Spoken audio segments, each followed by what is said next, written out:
ভাই-ভনীহঁত, আজি মই তোমালোকক কথা চহকী কাছৰ এটা কাহিনী শুনাম।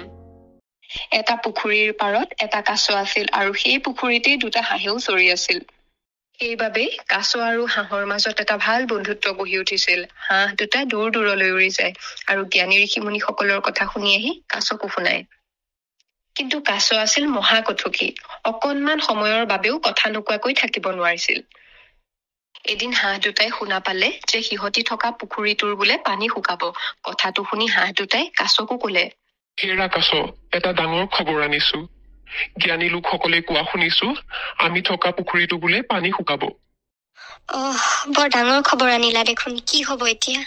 মোক তোমালোকৰ লগতে অন্য এঠাইলৈ লৈ বলা। ঠিক আছে, তোমাক আমাৰ লগতে অন্য এঠাইলৈ লৈ যাম।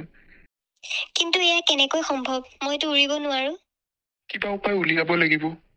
উপায়? কিবা জানো উপায় আছে? তুমি যোৱা, এডাল বাঁহৰ টুকুৰা লৈ আহা।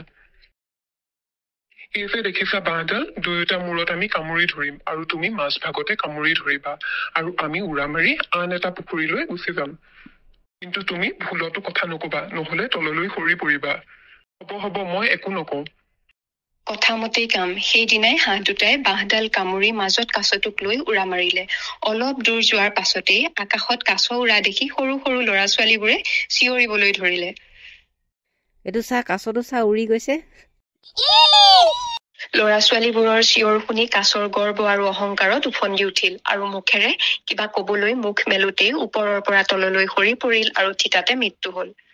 আমি এই কাহিনীৰ পৰা এইটোৱে বুজিলো যে আমি কিবা কোৱাৰ আগত স্থান, কাল আৰু পৰিস্থিতি চাইহে কোৱা উচিত। অধিক কথাৰে বুজাবলৈ গলে নিজৰ অপকাৰ হয়। সেইবাবে আমি সিমানেই কথা কোৱা উচিত যিমান আমাৰ প্ৰয়োজন।